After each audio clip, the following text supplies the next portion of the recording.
Nós agora gostaríamos de compor a nossa primeira mesa de debates com o tema sustentabilidade e o título Mudanças Climáticas e a Adaptação das Nossas Cidades, com a mediação do professor James Miyamoto.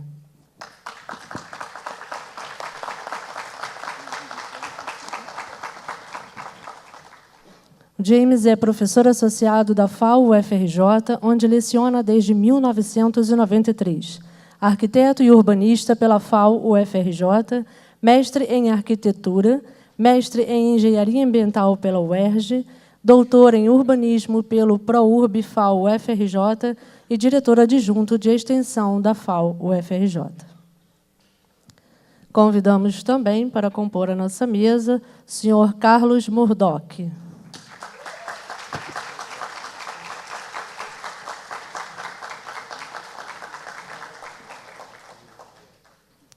Carlos é coordenador do curso de Arquitetura da Universidade Veiga de Almeida, professor de sustentabilidade na pós-graduação da Escola de Economia da UFRJ e na Fundação Getúlio Vargas, além de gerenciar seu próprio escritório, o Murdock++. Convidamos também a senhora Rosana Correia.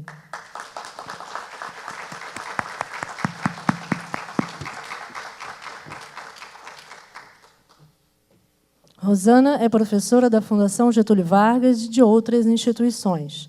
É sócio fundadora da Casa do Futuro, projetista e consultora em sustentabilidade, tecnologia e inovação. Cada palestrante terá 20 minutos para as suas apresentações, que serão seguidas por um debate em que as perguntas serão feitas por escrito e deverão ser entregues aos nossos monitores. Muito obrigada. Alô? Bom dia a todos. Em primeiro lugar, eu gostaria de agradecer o convite da organização do evento, agradecer aqui ao Museu do Amanhã, à plateia, evidentemente, e apresentar os colegas aqui que vão fazer a apresentação, né? Cada um com 20 minutos. Parece que há uma certa rigidez em relação ao tempo, então eu acho que também alguém está controlando aqui o tempo, né? Então, essa preocupação a gente não precisa ter, né? Bom, então a gente começa a apresentação aqui de hoje discutindo esse tema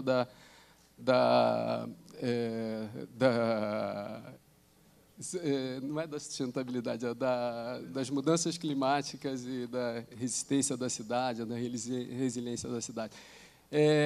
Eu acho que a gente poderia ensejar a apresentação da Rosana, pode ser? Ou vocês preferem que... Por mim, a gente não teve a oportunidade de fazer essa combinação, mas... Ladies first, então. Então, tá bom. Então, vamos começar? Obrigado, sim. Né? Gente, obrigada, Igor, obrigada pelo convite. Super prazer estar aqui. Eu me sinto super em casa, porque... Hã? A garrafa embaixo. Obrigada. Tá. Já fui apresentada, né? Então, sou arquiteta carioca da UFRJ, né? James, você não falou, mas eu vou falar. Que o James, eu soube que ele era o mediador dessa mesa. A gente não se encontra desde a época de faculdade. Ele foi meu professor. E a única matéria que eu repeti na faculdade inteira foi a dele. A história do estudo da forma de fazer maquete. E aí eu tenho um problema, que eu gastei uma grana de análise, porque isso virou um problema na minha vida. Aquela coisa de Scarlett, que nunca mais passarei fome, eu nunca mais farei maquete na vida, isso me gerou um impacto. Falar em impactos ambientais, isso me gerou um impacto. Marcelo está ali, meu sócio, eu era estagiária dele, depois disso eu fui ser estagiária dele no escritório de arquitetura que fazia maquete. Falei, cara, eu faço tudo o que você quiser. Maquete não vai rolar. Por causa do... Né, James? Mas me sinto em casa, assim. Eu sou sócia fundadora da Casa do Futuro, junto com o Marcelo. E aí, assim, a gente fundou a empresa 13 anos atrás para trabalhar com sustentabilidade na construção civil. Vocês imaginam a quantidade de fome que eu passei para convencer o mercado da construção civil há 13 anos atrás que tinha que levar em conta as questões ambientais, né? Então, passando para vocês hoje aqui um pouquinho dessa jornada. O projeto do Museu do Amanhã é um projeto nosso, né? Nós fizemos a parte de consultoria aqui de sustentabilidade desse projeto ao longo da vida toda dele, desde 2009 até a entrega da obra, e agora continuamos aqui fazendo intervenções e ajudando na parte de operação. E a história é o desafio, os desafios ambientais, né? O que a gente tem aí de desafio ambiental pela frente, e os impactos. O que acontece com a nossa vida, com a nossa profissão, com a arquitetura, de impacto relacionado a esses desafios ambientais. Vou passar direto com isso aqui, gente. Quem não está por dentro ainda dessa história dos Objetivos de Desenvolvimento Sustentável, corre atrás disso urgentemente, tá? Então, hoje, espero, né? São poucas as empresas, e pelo menos as grandes empresas, as cidades, e é um movimento mundial que está super levando em consideração as ODS e movimentando os negócios em cima desses objetivos e entendendo como impactar positivamente nesses objetivos. A gente tem as metas relacionadas principalmente a 2030, né? Então, o que cada empresa vai fazer relacionado aos objetivos, que objetivos que a gente pode maximizar os impactos positivos, se a gente está tendo impacto negativo, como é que a gente reduz esses impactos negativos, e isso tudo vai se refletir, óbvio, no ambiente construído e nas cidades. A gente tem a nova economia. Então, de acordo com esses objetivos aí de curto, médio e longo prazo, né, a gente tem que caminhar numa direção de cumprir essas metas para 2030, e isso tem um impacto na economia, óbvio. Isso tem impacto no negócio, isso tem impacto nos projetos, isso tem impacto nas empresas, isso vai ter impacto na gente. A movimentação econômica está mudando rapidamente, então a economia, inevitavelmente, vai ser uma economia de baixo carbono. Aqueles projetos, aqueles negócios e aquelas empresas baseadas em emissões elevadas, em combustíveis fósseis, em energias não renováveis, isso vai começar a custar caro. Então, se eu tenho uma empresa que precisa de petróleo para sobreviver, isso vai começar a custar mais caro. A gente tem uma movimentação relacionada a isso, eu acho, no Brasil, que eu faço paralelo da gente estar vendo a casca de banana, a gente sabe o que vai acontecer se a gente pisar nessa casca de banana, e a gente continua indo, e a gente vai pisar nessa casca de banana. A gente sabe que vai custar caro continuar fazendo as coisas do jeito que elas são feitas, e a gente continua fazendo as coisas do jeito que elas são feitas, sem entender o impacto negativo, o preço que isso vai custar. Quer dizer, se você fala em aumento do nível do mar, as pessoas vão morrer porque vai aumentar. Não, as pessoas não vão morrer porque vai aumentar o nível do mar, porque a gente tem tecnologia, né, Veneza, a gente consegue remediar esse tipo de coisa. Mas quanto custa? Quem paga por isso? Né? Então, quanto vai custar uma economia que não é uma economia circular, é uma economia de alto carbono? Quanto custa você continuar trabalhando em cima de combustíveis fósseis? A pergunta é aqui. Vai custar mais caro do que a gente pensa. Então, junto com isso, a gente tem essa movimentação. Então, quando a gente fala nas questões ambientais, em sustentabilidade, não posso deixar de falar em inovação. Então, o que acontece com essa tecnologia toda, com essa movimentação toda que a gente está vivendo aí no nosso dia a dia? A história da sustentabilidade, já acho até que é uma história que ontem, por exemplo, me ligou um cara que foi estagiário meu, falando que quer ir trabalhar no Canadá e tal, e quer estudar a questão da sustentabilidade, porque ele quer um diferencial para ele ir trabalhar lá fora. Então, assim, cara, se você quer estudar sustentabilidade para ter um diferencial para trabalhar lá fora, você está ferrado, porque isso não é mais diferencial para quem quer trabalhar. É default. Eu até brinquei com ele, desculpa, é igual bunda, né? Saber sustentabilidade. Se você quer ir para o Canadá, você, né, esquece essa primeira fase. Você tem que já partir para essa segunda fase aqui. Né? Talvez seja um diferencial, infelizmente, no Brasil, mas lá fora não. Todo mundo já faz assim. Não existe green building, né? Edificação, não existe. Como assim? Você olha para a cara, o pessoal te pergunta, não, peraí, mas como é que vocês fazem lá? Existe outra forma de fazer? Ah, não, porque no Brasil é diferencial. Putz, né? Onde estamos? Né? Como é que é isso? Então, assim, Essa história da inovação, aqui nesse museu até tem uma instalação, né, as profissões do amanhã, né? Quer dizer, 80% das profissões de hoje vão desaparecer. O que acontece com a arquitetura? Então, vai precisar fazer cálculo estrutural, né? Então, eu entendo que tudo que o computador, tudo que é baseado em cima de assimilar informação, processar essa informação e transformar isso num produto ou trabalho, é questionável, né? Eu acho que a gente vai acabar realmente parando de fazer isso, né? Então, você tem impressora que já constrói casa. Que profissões, que áreas de arquitetura e engenharia vão acabar? E a pergunta melhor é que áreas que não existem vão passar a existir. Eu fico mais tranquilo. Meu filho quer ser arquiteto. Aí eu já... não sei se... Oi? Vai estudar na Veiga. Então, eu acho que profissões baseadas em criatividade, em inovação, arte, talvez não, né, se Deus quiser, não acabem. E a arquitetura, eu acho que está muito baseada em poesia, né? Então, acho que essa parte da profissão de arquitetura talvez sobreviva. E, assim, o que a gente vai fazer para manter essa profissão ativa e com qualidade e com, né, a história da sustentabilidade. As mudanças na maneira de projetar. Assim, já está acontecendo, os projetos realizados da maneira convencional não vão mais continuar a serem realizados da maneira convencional. Esse pessoal, essa galera da sustentabilidade, há um tempão atrás, já percebeu que não adianta a gente falar em edificações de melhor performance, de menos impacto ambiental, se a gente não mudar a maneira de projetar, a maneira de viver, a maneira de ser, a maneira de pensar. Fazendo um jabá aqui, eu vou dar um curso no IAB sobre isso em outubro, eu acho. Tá? Então, isso é um curso de 20 horas, tá? Para falar da nova maneira de projetar, da mudança das metodologias. Basicamente, a gente gasta muito mais tempo definindo valores, metas e objetivos desses projetos. Eu acho que daqui a um tempo a gente vai falar assim, pô, você acredita que as pessoas trabalhavam em empresas nas quais elas não estavam alinhadas com os objetivos? Oh, isso existia. Existia, as pessoas trabalhavam por dinheiro, né? Que coisa louca. Inovação, né? Então, poxa, meu avô trabalhava numa empresa para ganhar dinheiro. Era isso que ele queria, mas, né? Então, que história é essa dos objetivos desses projetos? Quais são os objetivos de uma edificação como essa, da casa onde a gente vai construir para morar, de um edifício onde a gente vai construir para que as pessoas morem? Que morar é esse? As pessoas vão ter casas? As pessoas vão trabalhar em escritórios? Vou falar para o meu filho que vai ser arquiteto.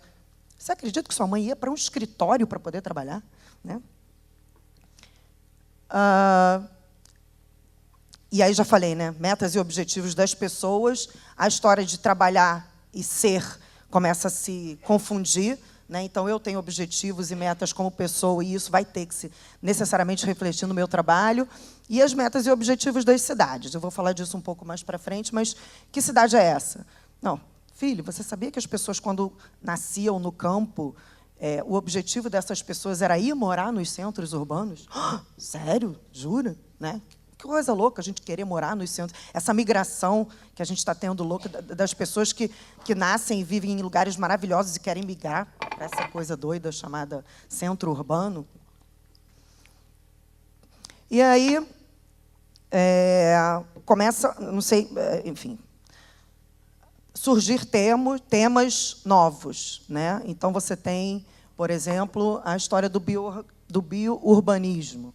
A cidade era pensada malha urbana, densidade, né, vias, estrutura viária, e agora entram outros fatores aí relacionados à questão do ser humano, à questão da ambiental, socioambiental. Comida, social, relacionamentos, distribuição de renda, mobilidade.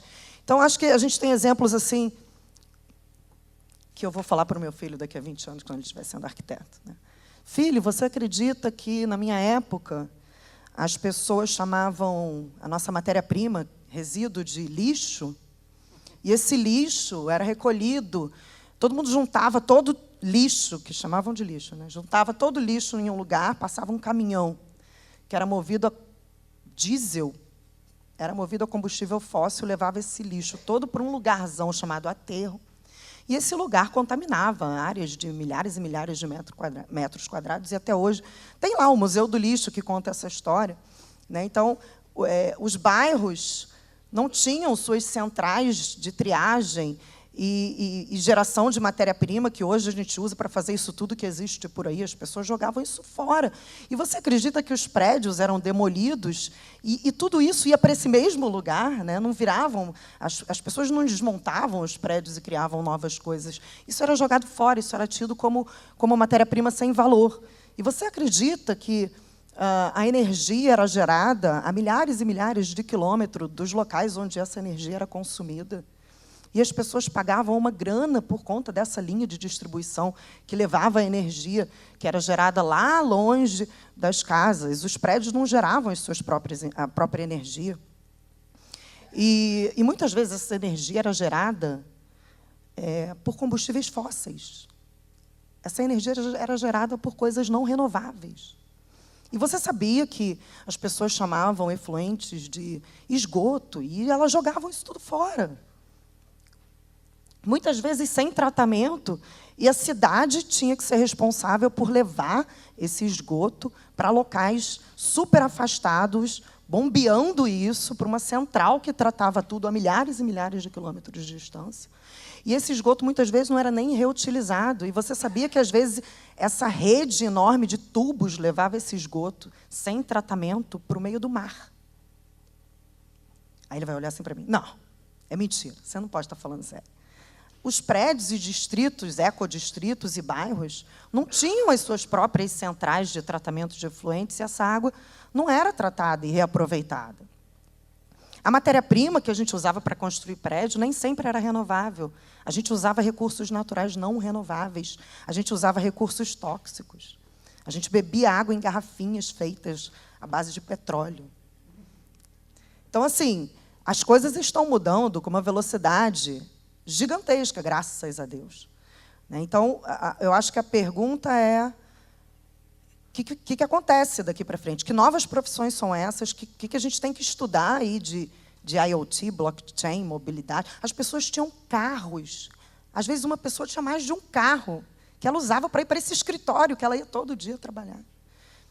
E isso media riqueza. A riqueza era medida em cima de poder econômico que as pessoas tinham. A riqueza dos países, das empresas e das cidades era medida em cima de dinheiro. Existia dinheiro, uma coisa que a gente usava na rua, assim, dava para as pessoas em troca de outra. Existia isso. Então, assim, a riqueza, que riqueza é essa? Daqui a 10, 20 anos. É socioambiental. Não tem a menor dúvida. É o PIB verde.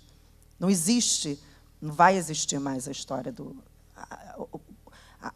O meio ambiente, o meio onde a gente vive é uma coisa muito mais valiosa, começa a ser muito mais valiosa do que poder econômico, graças a Deus.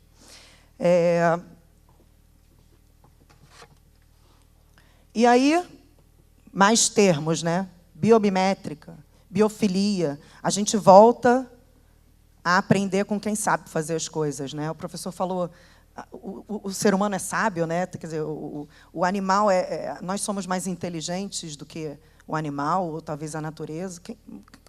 A gente é inteligente para cacete e está destruindo tudo que precisamos para sobreviver, né? A gente não vai acabar com o planeta, não existe. O ser humano é um imbecil se acha que vai acabar com o planeta, né? A gente é aquela formiguinha no... Ai, gente, não vou contar piada, me recuso, mas a formiguinha no pescoço do elefante, né? O elefante vai fazer tchau, né? E a gente está achando que a gente vai conseguir destruir planetas.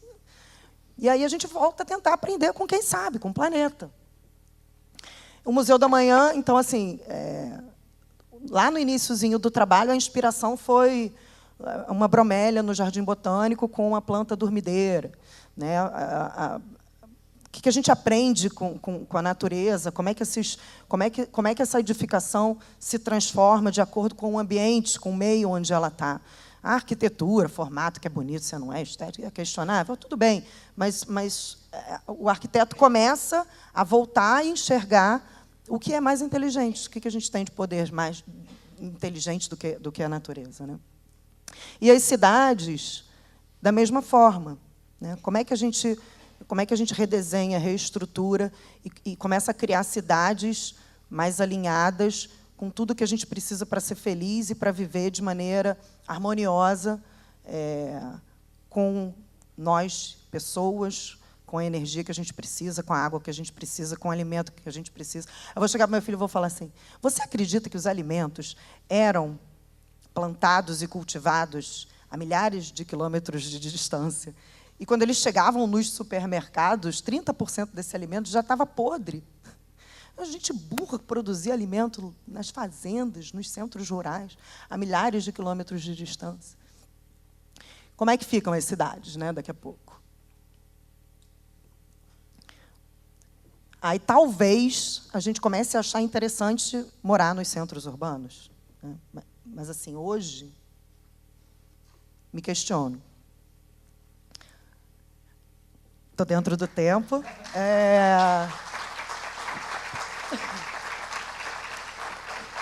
E aí, assim, só para falar aqui, eu sou... Casa do Futuro é meu filho adolescente, né, empresa de 13 anos de idade. A gente trabalha com tecnologia e sustentabilidade. Eu falo sustentabilidade, mas não gosto mais desse termo. Construção civil, inteligência, metodologias de projeto, organização de equipes, né, tentar transformar aí o mercado. E, por conta dessa história toda da inovação, a gente tem um bebezinho que a gente criou, fazendo meu jabá também, que a gente criou há um ano e pouco atrás, que é uma startup, que a gente criada para entregar o trabalho que eu sei fazer de graça. Como é que é essa nova maneira de pensar negócios? Rosana, você é maluca? Você está criando uma startup que vai entregar o teu conhecimento de graça para as pessoas. É isso aí. Porque eu faço projetos como esse, maravilhosos, ok, mas eu não consigo levar eficiência energética para as pessoas que não podem pagar por isso, para os pequenos e médios imóveis.